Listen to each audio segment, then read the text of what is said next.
ধর্ষকের উপযুক্ত শাস্তির দাবিতে বীরভূম জেলার সদাইপুর থানার আধিকারিকের কাছে দরবার করতে আসেন আদিবাসী সম্প্রদায়ের মানুষজন। জানা যায়, গত 27 এপ্রিল বৃহস্পতিবার চিনপাই পঞ্চায়েতের একটি গ্রামে আদিবাসী মহিলাকে ধর্ষণ করে পার্শ্ববর্তী গ্রামের বাসিন্দা শেখ রহিম। পরদিন বিষয়টি পরিবারের পক্ষ থেকে গ্রামবাসীদের জানানো হয়। 28 এপ্রিল শুক্রবার বৈকালে শেখ রহিম নামে ওই ব্যক্তির বিরুদ্ধে অভিযোগ দায়ের করা হয়। তাই আজ দিশম আদিবাসী গাঁওতার পক্ষ থেকে ধর্ষকের উপযুক্ত শাস্তির দাবি, গ্রামে পুলিশি টহলদারি এবং ক্যানেল পাড়ে ওই ফাঁকা জমিতে অসামাজিক কার্যকলাপ বন্ধ করতে সদাইপুর থানার আধিকারিকের কাছে দরবার করা হয়। আদিবাসী মহিলাকে ধর্ষণের অভিযোগে এবং ধর্ষকের উপযুক্ত শাস্তির দাবিতে বীরভূম জেলার সদাইপুর থানার আধিকারিকের কাছে দরবার করতে আসেন আদিবাসী সম্প্রদায়ের মানুষজন। উল্লেখ্য, সদাইপুর থানার চিনপাই পঞ্চায়েতের একটি গ্রামে আদিবাসী মহিলাকে ধর্ষণের অভিযোগে শেখ রহিম নামে এক ব্যক্তিকে গ্রেপ্তার করে সদাইপুর থানার পুলিশ। ধৃতের বাড়ি চিনপাই পঞ্চায়েত এলাকায়। জানা যায়, গত 27 এপ্রিল বৃহস্পতিবার রাত্রি 10:30 নাগাদ চিনপাই পঞ্চায়েতের একটি গ্রামে আদিবাসী মহিলাকে ধর্ষণ করে পার্শ্ববর্তী গ্রামের বাসিন্দা শেখ রহিম। ধর্ষিতার পরিবারের লোকজন আতঙ্কে ধর্ষকের বিরুদ্ধে কাউকে কিছু বলতে পারেননি। পরদিন বিষয়টি গ্রামবাসীদের জানানো হয়। তাই 28 এপ্রিল শুক্রবার বৈকালে শেখ রহিম নামে ওই ব্যক্তির বিরুদ্ধে অভিযোগ দায়ের করা হয়। এটা ঘটেছে বৃহস্পতিবারের রাত 10টায়।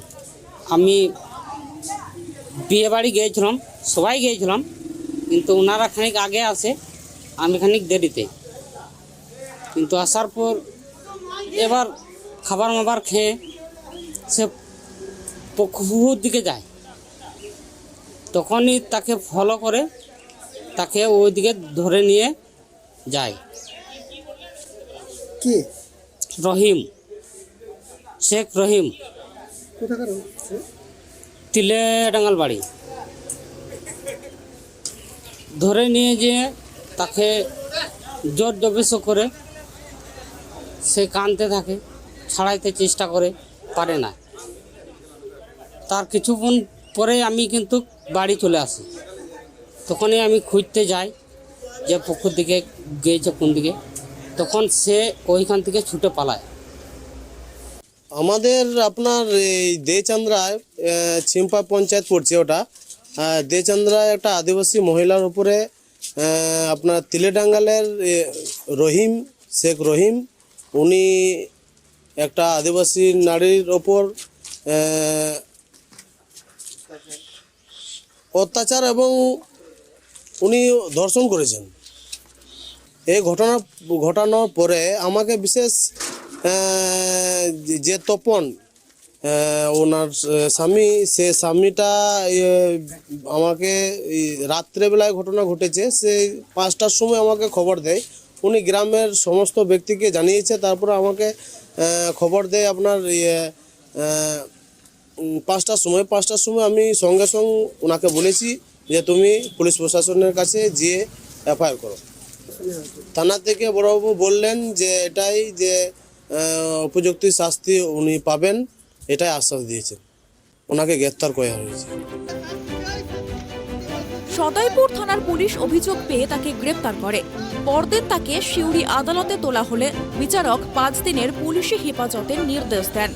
ধৃতের বিরুদ্ধে অভিযোগ, চিনপাই পঞ্চায়েত এলাকার ক্যানেল পাড়ে একটি ঘর দখল করে রয়েছে শেখ রহিম, আর সেখানে তিনি গাঁজা, মদ সহ অসামাজিক কার্যকলাপ চালিয়ে যান। এমনকি কয়েক মাস আগে ওই গ্রামেরই এক মহিলাকে শ্লীলতাহানি করার চেষ্টা ও কটূক্তি করেছিলেন। এ বিষয়ে চিনপাই অঞ্চল তৃণমূল কোর কমিটিতে জানানো হয়েছিল, কারণ তিনি তৃণমূল কর্মী। তাকে ধমকও দেওয়া হয়েছিল দলের পক্ষ থেকে, কিন্তু তাকে আদিবাসী মহিলাকে ধর্ষণের অভিযোগে গ্রেপ্তার করেছে সদাইপুর থানার পুলিশ।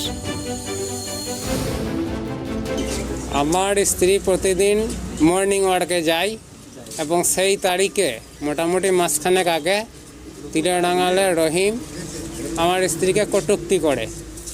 ও সঙ্গে সঙ্গে সেটা প্রতিবাদ করে, মৌখিক প্রতিবাদ করে এবং বাড়িতে এসে জানানোর পর আমি যতটা সম্ভব পার্টিতে জানাই। পার্টিতে পার্টির লোকাল নেতাদিকে চিন পাই, তারপর আমাদের লোকাল বুথ সভাপতিকে জানাই। তারা তাকে ডেকে শাসন করে, মানে বিভিন্নভাবে তাকে বলে যে না তো এটা ভুল করেছিস, ক্ষমা চাই আয়গা। নিয়ে এসেছিল, নিয়ে এসে কিন্তু দাঁড়ায় নাই মিটিং স্থলে, সঙ্গে সঙ্গে ও বললে তোমরা যা পারো করে নাও।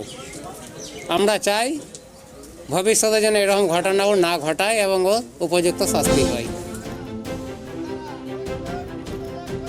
তাই দিসম আদিবাসী গাঁওতার পক্ষ থেকে ধর্ষকের উপযুক্ত শাস্তির দাবি, গ্রামে পুলিশের টহলদারি এবং ক্যানেল পাড়ে ওই ফাঁকা বাড়িতে অসামাজিক কার্যকলাপ বন্ধ করতে সদাইপুর থানার আধিকারিকের কাছে দরবার করা হয় বলে জানান দিসম আদিবাসী গাঁওতার দুবরাজপুর ব্লক সম্পাদক সুকুমার সরেন।